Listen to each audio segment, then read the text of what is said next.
নমস্কার, শান্তন টিভির পর্দায় আপনাদের স্বাগত। সাথে আছে দীপান্বিতা। চোখ রাখবো সংবাদে। রাজ্যে সুশাসন নয়, চলছে দুঃশাসন। এই দুঃশাসনকে রাজ্য থেকে হটাতে হবে।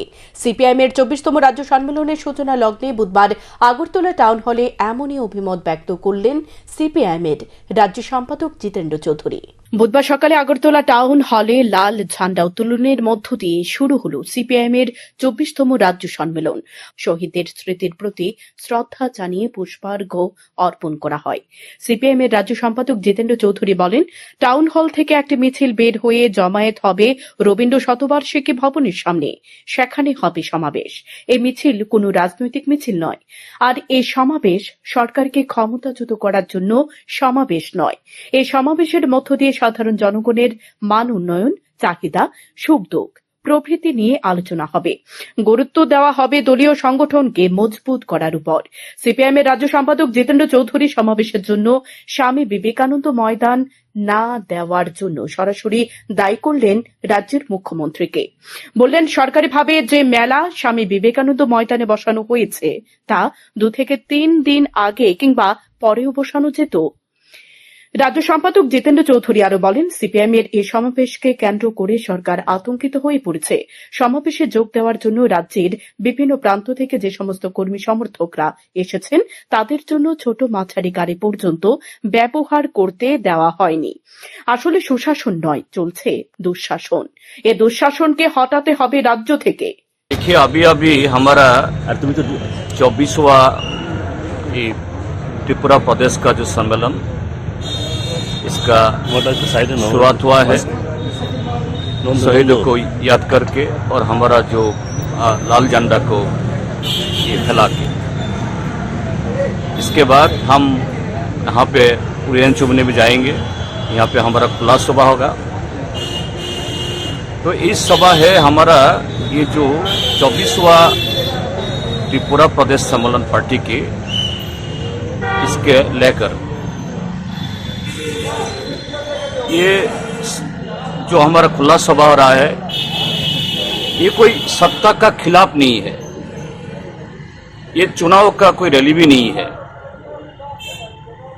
इस रैली में हम त्रिपुरा का आम जनता का उनका दुख, उनका कष्ट, उनका संघर्ष, उनका चाहत, उनका मांग ये चर्चा करेंगे। और हमारा पार्टी का जो संगठनात्मक जो हमारा ताकत इसको हम कैसे आगे बढ़ाएंगे। लेकिन पिछले 1 माह हम लोग त्रिपुरा में, आप मीडिया का लोग भी क्या प्रत्यक्ष कर रहा है, ये खुला सभा के लिए हम हमारा जहां पे रैली होता है हर पॉलिटिकल पार्टी का 1 माह पहले इसके लिए हम मांग किया, लेकिन सरकार वहां पे एक मेला बैठा दिया। वो मेला इतना कोई जरूरत नहीं है, वो 2 दिन पहले भी हो सकता था, 2 दिन बाद में हो सकता था। क्यों ये मेला लगा दिया? क्यों? हमको रुकने के लिए। उसके बाद हमने उमाकांत एकेडमी का उनका सामने जो मैदान है उसको मांगा। भारतीय जनता पार्टी भी वहां पे उनका ऐसा प्रोग्राम करती है, लेकिन वो भी नहीं दिया। और आज यहाँ पे हम लोग कर रहा हूं रविंद्र शतवार्षिकी भवन का प्रांगण में, वो भी सिर्फ काल सुबह हमको मिला है। क्यों? ये सत्ताधारी पार्टी को इतना धौर क्यों? हम तो सरकार गिराने के लिए कोई मांग नहीं उठा रहे हूं। तुम सत्ता से हटो, तुम रिजाइन करो। तो यही साबित होता है सीपीआईएम मार्क्सवादी कम्युनिस्ट पार्टी, उनका जो आवाज, ये जनता का आवाज पिछले 7 साल त्रिपुरा को जो लूट रहा है, लोकतंत्र को खत्म कर रहा है, हमारा जो कॉन्स्टिट्यूशनल राइट ये त्रिपुरा में नहीं है। आज धर्मनगर से साबरम तक रेलवे स्टेशन में, पुलिस मोटर स्टैंड में और बसेस और छोटा बड़ा गाड़ी रोक दिया गया। रेलवे स्टेशन में आने वाले जो टूटू ऑटो उसको रोक दिया गया। यहां पे अगरतला में जोगिंद्रनगर स्टेशन में वहां पे हमला चलाया, खुमलुंग में हमला चलाया, बादरघाट मोटर स्टैंड में वहां पे स्वच्छ भारत अभियान के नाम पर हमको रोकने के लिए कोशिश किया। जो गाड़ी हम क्रिया लिया था उसको हटा दिया।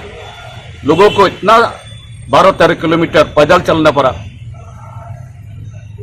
ये है भारतीय जनता पार्टी का सुशासन। ये सुशासन नहीं है, दुशासन। तो हम ये चर्चा करेंगे कैसे ये दुशासन को त्रिपुरा से हटाएंगे और त्रिपुरा में लोकतंत्र को, संविधान को दोबारा हम बैठाएंगे। ये होगा हमारा चर्चा का विषय। ये होगा हमारा जो सम्मेलन शुरू होगा आज शाम को, आज कल और परसों। यहाँ पे भी ये निर्णय हम लेंगे, ये हम छोड़ेंगे नहीं। ये सिर्फ सीपीएम का खिलाफ, ये डॉक्टर मानिक शाह का, उनका ये षड्यंत्र सिर्फ सीपीएम के खिलाफ नहीं है, ये त्रिपुरा का 40 लाख जो आबादी इसका खिलाफ है। 40 लाख आबादी ये दुशासन को नहीं छोड़ेंगे। हम उसको त्रिपुरा से हटा के, त्रिपुरा का जो हालत इकोनॉमी का, देश का हालत ये बुरा है। इसीलिए तो नहीं तो सीपीआईएम एक पॉलिटिकल पार्टी, उसका कॉन्फ्रेंस करेंगे, उसका एक खुला सभा करेंगे। तुम्हारा दिक्कत क्या है? भारतीय जनता पार्टी का दिक्कत क्या है? तुम भी खुला सेवा करो। तुम्हारा पास पैसा है, सत्ता है, सब कुछ है। तुम सीपीएम से ज्यादा लोग लाओ, ज्यादा माइक लगाओ। तुम्हारा पास तो राशि का कोई कमती नहीं है, उसको इस्तेमाल करो। क्यों ऐसा करना पड़ रहा है? क्योंकि पूरी हिंदुस्तान में बुरा हालत है और त्रिपुरा को तो वो लोग खत्म करके, लूट मचा के 50 साल पिछड़ दिया त्रिपुरा को। इसको छुपाने के लिए ये कोशिश, लेकिन छुपा नहीं पाएंगे। রাজ্য সম্মেলনের সূচনা লগ্নে উপস্থিত ছিলেন প্রাক্তন মুখ্যমন্ত্রী মানিক সরকার, সিপিআইএম এর সর্বভারতীয় প্রাক্তন সাধারণ সম্পাদক প্রকাশ করাত সহ অন্যান্য নেতৃত্বরা। শান্তন টিভি। দশমীঘাট থেকে বটতলা শিব মন্দির পর্যন্ত রাস্তার দুদিকে ড্রেন নির্মাণ করার জন্য সাধারণ মানুষের দাবি ছিল দীর্ঘদিন ধরে। অবশেষে সাধারণ মানুষের সে দাবি পূরণ হতে চলেছে। বুধবার এই জায়গাটি পরিদর্শন করেন মেয়র দীপক মজুমদার। সঙ্গে ছিলেন স্থানীয় কর্পোরেটর, নিগমের বিভিন্ন পদাধিকারী এবং পূর্ত দপ্তরের পদাধিকারীরা। মেয়র দীপক মজুমদার জানিয়েছেন, রাস্তার দুদিকে ড্রেন নির্মাণ হলে উপকৃত হবে স্থানীয় মানুষ। বর্ষার সময় আর একখানি জল জমবে না। মোট 1200 মিটার ড্রেন নির্মাণ করার কাজ হবে। এর জন্য বরাদ্দ করা হয়েছে 4.25 কোটি টাকা। পূর্ত দপ্তরের তত্ত্বাবধানে হবে এই নির্মাণ কাজ। আমাদের এই দশমীঘাট টু বটতলা শিব মন্দির, এই রাস্তাটা দীর্ঘদিনের পাশে যে দুইটা ড্রেন আছে, নিকাশি ব্যবস্থা আর উন্নত করার জন্য আমাদের সরকার, আমাদের পৌর নিগম, আমাদের পূর্ত দপ্তর বিশেষ করে এটা উদ্যোগ গ্রহণ করেছে। এই এলাকার মানুষের দীর্ঘদিনের দাবি বা সমস্যা এটা বা চাহিদাও, এখানে অল্প বৃষ্টিতেই এই জায়গাটা জল জমে যেত। কারণ হতো কি, ড্রেনগুলিতে পরিষ্কার করা উচিত এবং কিছু কিছু জায়গায় কিছু কিছু এনফোর্সমেন্টের হাত আমরা দেখেছি আগেও, সেগুলি আমরা ক্লিয়ার করে এই ড্রেনটাকে করবো। এটা পূর্ত দপ্তর থেকে নেওয়া হয়েছে।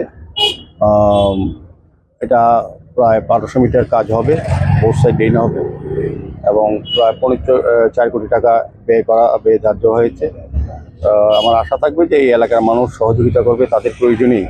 কারণ আমরা লক্ষ্য করেছি, যখন ব্রিজের এই ফ্লাইওভারের নিচে জলটা আসে, সেটা সবচেয়ে আগে এদিকে ঢুকে এবং পরটা মধ্যজনা জায়গাটা এখন আমরা ক্লিয়ার করেছি। কারণ বটতলা শিববাড়ির থেকে জয়নগর মাথা অব্দি আমরা কভার ড্রেন করে দিয়েছি। এই কারণে গতবার দেখেছি বর্ষার সময় জল কম ঢুকেছে এখানে।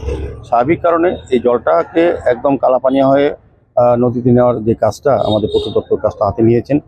আমাদের সঙ্গে আছেন আমাদের এমআইসি মেম্বার এখানে, যিনি তুষারকান্ত ভট্টাচার্য, আমাদের যিনি এই ওয়ার্ডের কর্পোরেটর জাহ্নবী দাস চৌধুরী মহোদয়া, আমাদের পূর্ত দপ্তরের আধিকারিক আছেন, একজন ইঞ্জিনিয়ার আছেন, আমাদের পৌর নিগমেরও আধিকারিকরা আছেন, ইঞ্জিনিয়ার আছেন।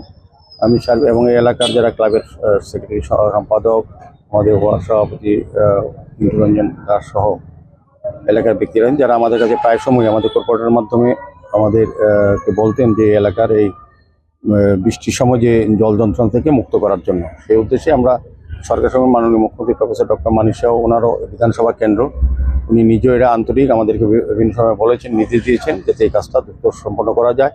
কাজে উনি পূর্ত দপ্তর দিয়ে এই কাজটা করিয়ে নিচ্ছেন। তো আমি ওনাকে সরকারকে ধন্যবাদ জানাই, এবং পাশাপাশি এই এলাকার যারা কর্পোরেটর যারা আছেন, দায়িত্বে আছেন, তারা তো দেখছেনই, এবং এই এলাকার জনগণের সার্বিক সহযোগিতায় যারা কাজ করবেন তাদেরকে সহযোগিতা করার জন্য।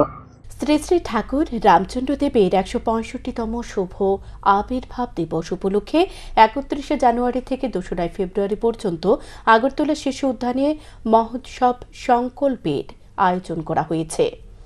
বাংলাদেশের ডিঙ্গামানিক স্থিত শ্রী শ্রী সত্যনারায়ণের শিবা মন্দিরে পঞ্চম মহন্ত মহারাজ শ্রীমৎ ধূর্যটি প্রসাদ চক্রবর্তীর অনুমতিক্রমে এই মহোৎসবের আয়োজন। ৩১ জানুয়ারি এই মহোৎসবের অঙ্গ হিসেবে দুপুর ২টায় আগরতলার শিশু উদ্যান থেকে সমস্ত গুরু ভগ্নীগণদের লাল পেরে সাদা শাড়ি পরে শঙ্খধ্বনি সহ ছোট শিশুদের দ্বারা পথ নৃত্যের মধ্য দিয়ে এক বর্ণাঢ্য শোভাযাত্রার মাধ্যমে গঙ্গা আহ্বানের আয়োজন করা হয়েছে। দিনের বেলাতে উৎসব প্রাঙ্গণে দুস্থ মহিলাদের শীতবস্ত্র ও দুস্থ পুরুষদের মধ্যে ধুতি বিতরণ করা হবে। ১ থেকে ২রা ফেব্রুয়ারি সকাল 10টা থেকে উৎসব প্রাঙ্গণে বিনামূল্যে স্বাস্থ্য ও চক্ষু শিবিরের ব্যবস্থা করা হবে। বুধবার শ্রী শ্রী রাম ঠাকুর সেবা মন্দির রাজ্য পরিচালন কমিটির সম্পাদক প্রাণগোপাল সাহা এক সাংবাদিক সম্মেলনে এ তথ্য তুলে ধরেন। এবছরও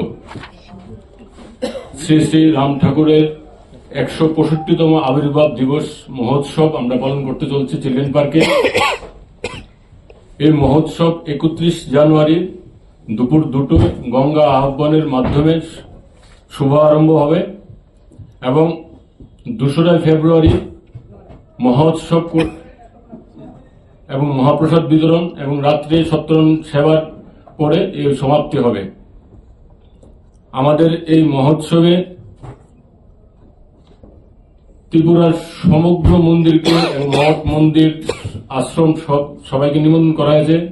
তৎসঙ্গে বাংলাদেশের ডিঙ্গামানিক মন্দির, যেখানে ঠাকুরের আবির্ভাব স্থান, এবং কবিলাধাম সহ বাংলাদেশের সব মন্দিরকে আমরা নিমন্ত্রণ করেছি, এবং ভারতবর্ষের আসাম, ওয়েস্ট বেঙ্গল, মহারাষ্ট্র, দিল্লি সব জায়গাকে আমরা নিমন্ত্রণ জানিয়েছি, এবং পৃথিবীর যে যে জায়গাতে আমাদের ঠাকুরের মন্দির আছেন সেই সব জায়গাতে আমরা নিমন্ত্রণ পাঠিয়েছি। তৎসঙ্গে আপনাদের মাধ্যমে আমরা ত্রিপুরার বাসী সবাইকে জাতি, ধর্ম, বর্ণ নির্বিশেষে সবাই মিলে আমাদের উৎসব প্রাঙ্গণে সবাই এসে আনন্দ উপভোগ করেন এবং প্রসাদ গ্রহণ করার জন্য অনুরোধ রাখছি।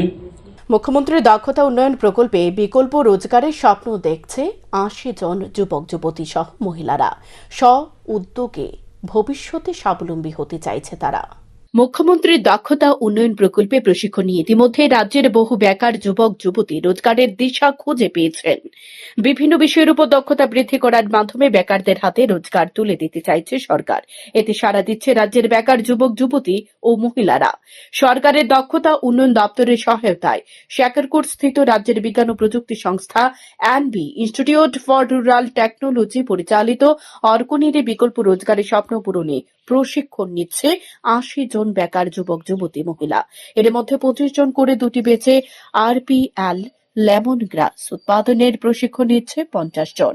অপরদিকে সূর্য মিত্র প্রকল্পে সোলার টেকনিশিয়ানের প্রশিক্ষণ নিচ্ছে ৩০ জন। গত ২৭ জানুয়ারি প্রশিক্ষণ শিবিরের উদ্বোধন করেন রাজ্যের চা উন্নয়ন নিগমের চেয়ারম্যান তথা আইনজীবী সমীর রঞ্জন ঘোষ। এছাড়া ছিলেন এনবি আইআরটি এর ভাইস প্রেসিডেন্ট কপিল বরণ Bhowmik, administrator PL Ghosh, doctor Arindam Chowdhury lemon গ্রাস উৎপাদনের হাতে কলমে প্রশিক্ষণ দিচ্ছেন। তিনি জানান, পৃথিবীতে এই গ্রাসের চাহিদা রয়েছে। এই গ্রাসের তেল সুগন্ধি তেল, সাবান, ডিটারজেন্ট, কসমেটিক, আয়ুর্বেদিক ওষুধ তৈরিতে কাজে লাগে। এছাড়া গত 25শে জানুয়ারি থেকে সূর্য মিত্র প্রকল্পে সোলার টেকনিশিয়ান হিসেবে 2 মাসের প্রশিক্ষণ নিচ্ছে 30 জন যুবক যুবতী। প্রশিক্ষণ নিচ্ছে engineer cum TOT certificate holder PL Ghosh, engineer Pinak Ranjan Sarkar, Anil Chandra Das প্রমুখ। ইঞ্জিনিয়ার পিএল ঘোষ জানায়, সৌর বিদ্যুৎ ব্যবহারের উপর জোর দিয়েছে সরকার। এই প্রক্রিয়া পরিবেশ বান্ধব, কিন্তু রাজ্যে সোলার টেকনিশিয়ানের সংখ্যা খুবই কম। তাই সরকার চাইছে যুবক যুবতীরা সোলার টেকনিশিয়ান হিসেবে বিকল্প রোজগারের দিশা খুঁজে পাক। তার জন্য এই প্রকল্পের আয়োজন। অর্কনিরের কোঅর্ডিনেটর অনুপ দে জানান, প্রশিক্ষার্থীদের থাকা খাওয়ার ব্যবস্থা রয়েছে। সেমিনার এটা 5 দিনের একটা প্রোগ্রাম। 5 দিনের প্রোগ্রামটার উদ্দেশ্য এটাই যে যারা মহিলারা আছে তাদেরকে ফার্মিং টেকনোলজি, কিভাবে ফার্মিং করা যায়, আর ফার্মিং করার পর কিভাবে এটাকে কমার্শিয়ালাইজ করা যায়, কিভাবে বায়ারের সঙ্গে লিঙ্ক করে। আমার সঙ্গে আছেন মিস্টার শুভ্রজিৎ পাল, ওরা ন্যাশনাল বায়ার, ওরা তেলটাকে পারচেস করে। আর অর্কনিরে ওদের একটা কমন ফেসিলিটি সেন্টার আছে, যেখানে পাতা থেকে অয়েলটাকে এক্সট্রাকশন করার একটা মেশিনও এখানে অ্যাভেলেবেল আছে। তো দ্য আইডিয়া ইজ দ্যাট যে এখানে যারা মহিলারা আছেন, ওরা যদি এসএসজির মাধ্যমে সবার বাড়িতেই যে কিছু পরিত্যক্ত জমি থাকে, ওই জমিতে এই ক্রপটা যদি চাষ করা যায় তাহলে, এবং এরা যদি এই ম্যাটেরিয়ালটা অর্কনিরের কমন ফেসিলিটি সেন্টারে এনে প্রসেসিং করার পর তেলটা তারা বিক্রি করে, তো তাদের আর্থিক ব্যবস্থা। সোলার সিস্টেমে যত ইনস্টলেশন আছে সেইগুলার মানে কী করে বসাইতে হয় এবং কী করে তার মেনটেনেন্স করতে হয়, এই জিনিসগুলা 2 মাস ব্যাপী প্রশিক্ষণের ব্যবস্থা করা হয়েছে। এবং সেইখানে আমরা দেখতে পাচ্ছি দিন দিন সোলারের এনার্জির ইউটিলাইজেশন সাধারণ পাবলিকের মধ্যে বৃদ্ধি পাচ্ছে। এবং সেই কারণে ওইটার যে মানুষের যে ডিমান্ড, সেই ডিমান্ড অনুযায়ী আমাদের কাছে টেকনিশিয়ানের অভাব আছে, মানে সেই পরিমাণ টেকনিশিয়ান নাই। সেই জন্য গভর্নমেন্ট অফ ত্রিপুরা বা মানে স্কিল ডেভেলপমেন্ট যেটা নাকি দায়িত্ব নিয়েছে মানে আমাদের ত্রিপুরা গভর্নমেন্টের, তারা মানে যারা আনএমপ্লয়েড আছে, যারা মানে বা প্রশিক্ষণার্থী আছে, যারা নাকি কিছু করতে চায়, তাদের জন্য এই প্রজেক্টটা নেওয়া হয়েছে। এবং এটা তারা স্বীকার করে তারা তাদের নিজেরা সোলার প্যানেলের installation, solar power panel installation, তারপর মেনটেনেন্স, যা যত রকম কাজ আছে সব কাজ তারা নিজেরা করতে পারে। এই জন্য তাদের কাছে প্রশিক্ষণের ব্যবস্থা করা হয়েছে। এছাড়া দপ্তরের পক্ষ থেকে কেবলমাত্র সোলার টেকনিশিয়ান ট্রেন্ডের সফলরত শিক্ষার্থীদের ব্যাংক অ্যাকাউন্টে স্টাইফেন্ড প্রদান করা হবে। অর্কনিরের পক্ষ থেকে দেওয়া হবে শংসাপত্র। স্যান্দন টিভি। এখনকার মতো সংবাদ এ পর্যন্তই। চোখ রাখুন স্যান্দন টিভির পর্দায়। নমস্কার।